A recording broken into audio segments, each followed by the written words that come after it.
Hello, actually video. Today we're going to take a look at the new Force Bomb Lucario for the fourth time here on this channel. This time around we're going to take a look at the Open Ultra League. We already had, I think, the Great League and the Fossil Cup and the Fantasy Cup. And now we're going to have the fourth league for this Pokemon. First time in the Ultra League, first time.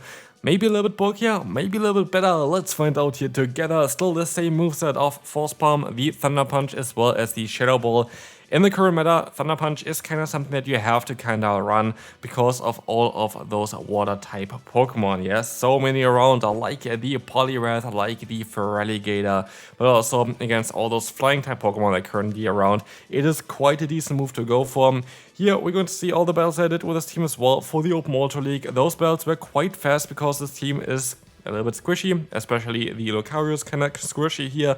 And in the first battle we're going to see already the opponent just doesn't really want to play against me anymore, and we can move on to the next one. Next Pokemon coming through, we're going to encounter here the Poliwrath in the lead. That's going to be quite a decent lead for us, but it's kind of a guessing game. That's kind of the issue with Pidgeot. Pidgeot is going to be a Pokemon where it really depends if you go for Brave Bird or if you go for Feather Dance. We decide to go for the safe play of going for the Feather Dance here, which the opponent is going to call. If we went for the Brave Bird, the opponent just would have went down, which would have been great, of course, but yeah, you cannot have it all. We're going to still try our best here. We're going to overfarm by a bit as well, as they're going to use a shield here on that Icy Wind. If they want to swap out now, they're going to get debuffed anyway, but we swap out instead, and you're going to get out that Giratina from the opponent. I decided to go for the bait here because I would imagine that they right now want to use a shield against a Shadow Ball, and yes, they do, and so we still should be able to reach our Shadow Ball here in time on a CMP tie against the opponent's Giratina. They overfarmed by quite a bit, so it might be even the Shadow Force. Let's see what we're going to see here from the opponent. It's going to be the Shadow Force. It is, and that is quite a hilarious animation. I really wish that this move would be a little bit better. I just would like to have on Giratina this move as like the better move compared to Shadow Sneak, and like the difference is quite, yeah, nothing. And basically Shadow Sneak only costs you 45 energy. It's just kind of silly, sadly, how bad Shadow Force is. Anyway, we're going to be able to still go for the Feather Dance here against the opponent, getting them low enough to knock them out with one more Force Palm of Lucario, and again the opponent just forfeits. Kinda would like to see a little bit more of a Lucario action, not just seeing opponents just forfeiting straight away when they see the Pokemon. But let's see if the next battle is going to give us that. We're going to have here the Cresselia against us. Going to go for the Moonblast, going to be able to get us quite low as we try to go for that Brave Bird to put them into a range where we can hopefully knock them out with our Annihilate. We swap out straight away and go straight for that Night Slash. I know that's not going to knock them out. I know that they're very likely going to let the move go through as well. But at the end of the day, they would have outsped me anyway. And going for Night Slash here might have got me also the potential boost, of course, but generally it's going to be the safer play to go for. Next one, we're going to see CMP tie against the opponent. They know if we want to use a shield here against their move, we would be able to fully farm them down. So actually, we can do exactly this. They decide to go for the Moonblast. We should be able to fully farm them down, but they swap out instead into that Swampert, where we can still go for another charge move, seeing if the opponent is going to use a shield here against us. They do, and so we can try to maybe catch a move here onto our Pidgeot. It did not work out at all, but it is hopefully still enough to get them kind of low here. The opponent is going to knock me out actually. I'm forced to go back into my Annihilate. I can go for Night Slash, and this is going to get the opponent's Soundbite a little bit lower. Let's see what they're going to have in the back afterwards, because they're very likely going to be able to knock me out here with an Earthquake for sure. Now it's down to the Lucario. We can go for the full farm down, which is going to allow us to get a ton of energy. And while we're going to have in the back here a Pokemon that is actually good for us, it is going to be the Registeel. We would only be able to win here if the opponent is going to try to catch a move, which they don't, and so we're sadly going to lose this battle. Shadow Ball would have not been close to doing enough damage. I would have needed like close combat or something for that. That's kind of the issue about the Lucario. While you have Force Palm, you don't really have the best secondary charge moves there to do actually stab damage. Like, would be kind of cool if I think it would learn the signature move of the Metagross as well. I think this would be really cool for it. Media Mesh would be really good for this Pokemon, but right now it doesn't learn it, and so we don't have really access to it. Of course, against the Registeel, Media Mesh would have done nothing anyway, but just generally speaking, I feel like this would be a really cool move for this Pokemon to learn in the future. Here we're going to see the Ampharos coming in against us. Going to be quite a neutral matchup for us, as we can try to go for another Night Slash against them, kind of getting them a little bit low. And we're going to get the first boost here of today. Maybe we can get some more later on as well. But Thunder Punch is going to get us kind of low.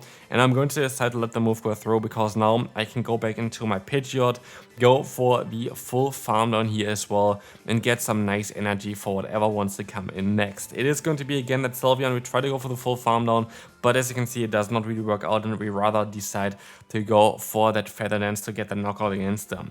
In comes the Snorlax, and with this game is kind of over, because I can go for a Feather Dance. I double resist the fast move here. I'm going to be able to resist the counter, the Body Slam from the opponent, so they're forced to go for something like a superpower here against me. And as you're gonna see, they decide to do exactly this immediately, which allows us to go for the full farm down now. We can even take another move here from them, even if it is going to be the superpower, and that is going to be it for this battle. Next opponent coming through, we're going to encounter a Goodra in the lead. What we can try to do here is we can go straight for a Brave Bird. Of course, I have access to Thunder Punch, but Thunder Punch is a non-step. Pretty bad move anyway, so this is going to be fine for us. We let the move go through. It's going to be still doing quite a lot of damage though, as Brave Bird it can connect here. Would be really cool if it could connect, and it does connect. And so we can swap out into the Annihilate, but we're kind of getting walled by that Skeledirge. It's not too bad though, because we still have super effective damage coming in their way. But also we're gonna see here, I think, something as well after this Night Slash, where the opponent gets like some free energy in, as far as I remember. Yeah, look at this. You have that lag here, which is kind of fine, but look at this. The opponent just got a free Incinerate in, got the damage onto us, which should have never happened, and that's kind of a sad part of it right now. Like, honestly, there's so much lag in the game still, but I don't really want to talk too much about it. I think you all kind of notice that as well. But as you're going to see here, it kind of does impact the battle quite a bit, because now we're going to be forced to go for another charge move, another shield here against the opponent charge move here, because they were able to still get to us disarming voice. Now we're going to be in a little bit of an awkward spot, because Lucario has no way of winning against that Skeledirge, unless they're going to swap into their final Pokemon, which would be a little bit weird. Which they somehow do, which is going to be the Jellicent, which is also not going to be a great matchup for us. Jellicent is going to be able to double resist the fast move of us, while we have nice super effective coverage.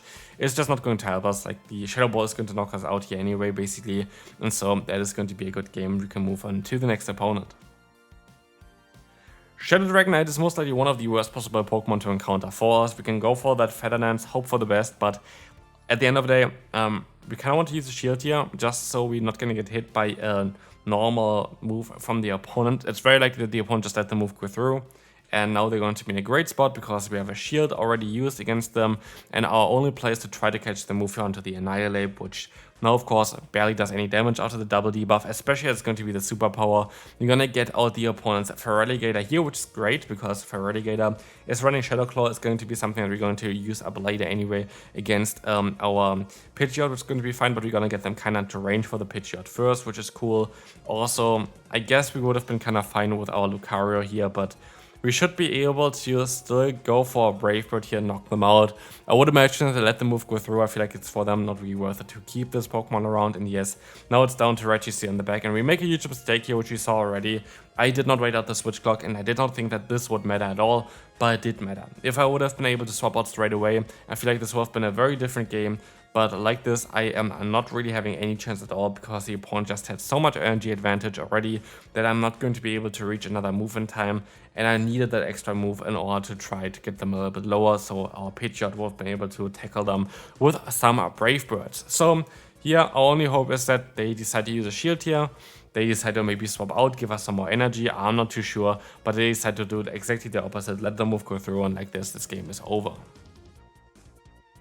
Next opponent, going to be a Pokemon in the lead that we're going to be able to counter with our backline, so we swap out straight away into our Annihilate, as we will see the Tentacruel coming in. Tentacruel in this meta is running Scald and Blizzard usually, which is going to be fine for us, because we can kind of outspeed them here. We're going to generate the same amount of energy. Interestingly enough, counter is just like basically the same as Poison Jab, but +1 damage, so like they're actually quite similar. So here both of us going to resist each other's fast move as well, but we can go for a Shadow Ball, and we can still try to go for Night Slash as well in time, which we can do, and this is going to be very huge, because now we are going to be able to do a ton of damage or get the final shield here, and we're gonna get the final shield. What this means is we're going to be one shield up, and I think I could farm them even down here with the Lucario before they can do anything, which I was totally wrong about because I can still reach that golden time, which I did not expect at all. But it's going to be fine because I swap out into the Jettison. This seemingly at least a little bit of a weird play, because now we can just go for a Shadow Ball, and after Shadow Ball, one more Thunder Punch is guaranteed enough damage to knock them out, and as we can see here, we can actually catch the move. Is it going to be the Shadow Ball? It is going to be a Seraph, which is still going to be fine though, as they swap back into the Sand Slash. Now I'm a little bit scared though, because Sand Slash has the option to go for the Ice Punch here, which is not going to be able to knock us out, but what we can try to do here is we can go for a Brave Bird. I was thinking this is going to be kind of fine. We should hopefully still get to another move, but no, we actually don't. With the debuff that we got here, the opponent actually was able to Shadow Claw down a normal type Pokemon, which is not ideal, but at least we still have a shield, which we can use here to try to get the knockout against them, and we can still reach that Thunder Punch in time on the CMP type, winning us this battle. Goodbye to the Jettison, and we can move on to the next opponent. Pidgeot against Clefable is going to be quite a neutral matchup for us. We have some like honestly, like it's just always kind of the same. Some nice lag in the beginning there. It feels like it is just needy every battle at this point, but it is what it is. We're gonna be able to go for a Feather Dance.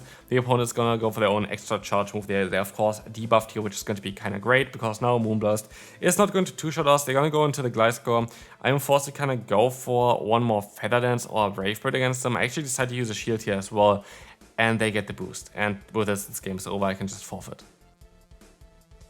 Gliscor in this kind of scenario where we already lost most of our lead is kind of impossible to beat when they're at +2 energy, at +2 damage there. So like, yeah, that's what it is. We're gonna move on to the next opponent. We're going to encounter a Greedent. Here I was kind of unsure, do I want to go into my Lucario, do I want to go into my Annihilate? Annihilate is going to be able to resist those body stamps for sure, and depending on what they have in the back, we're going to be kind of fine against it as well. But Lucario would have been able to take super effective damage from the fast move, would be squishy in general, but would be able to resist basically guaranteed any kind of charge move from the opponent. So here I decided to go still for the Annihilate just because of the superior bulk. And as you can see here, we got quite a lot of energy on our Pokemon. We can let the move go through, it's going to be Crunch. They are not going to drop our defense with that either, and we can see here in the back is going to be a Giratina. So hopefully we can still win this battle. Let's find out here. This is going to be a Shadow Ball coming through and actually going to be able to connect, as we can go for another one. Do they let the move go through, expecting it's being a nice search? Let's find out. They decide to do exactly this, and with this game is over, as Pidgeot will be able to debuff them. They know this, and they can just move on to the next opponent. Final one for today, we're going to encounter a Shadow Charizard, a Pokemon I actually kind of want to take a look at as well. There has been a team recently that I had as well in my top team video. If you have not seen this for the Ultra League, there's a top team video on my channel as well, where someone was running a triple Shadow team around Shadow Charizard. And honestly, I feel like this Pokemon is like such a fun Pokemon to play. Unless you have the team that we have two Fighting type Pokemon, where one is even a part Steel type. So we get destroyed by the opponent. Like, we literally get destroyed by the opponent, and also they have the Cresselia in the back, which is quite difficult for us to deal with. So basically everything kind of comes together here. Everything is kind of a little bit tricky, at least for us. We're going to take that Moonblast from the opponent so we can go for the Shadow Ball. This is going to be able to do some super effective stab damage with a hard-hitting Shadow Ball, and it's going to do quite a lot of it, as you can try to go for a Night Stage. And I think this is actually not even enough to knock them out if they let the move go through, which they do. And as you can see here, it is not, which kind of showcases again how busted Cresselia is. We're going to have the Shadow variant in the future as well, but yeah, I most likely would expect that the normal variant is going to be the better one. Here the opponent is going to be able to knock us out, and there's nothing I can do unless I would be able to fully farm them down here. Somehow with my Pidgeot plus my other one, I would be maybe fine, but they actually played perfectly well, so congrats to the opponent. Well played here, and there's nothing I can do about it, as Force Bomb is not going to be strong enough to knock them out, and a Blast Burn is definitely enough. So this is going to be it for this video. I hope you enjoyed. If you did, feel free to leave a like, and I'll see you then. Bye bye.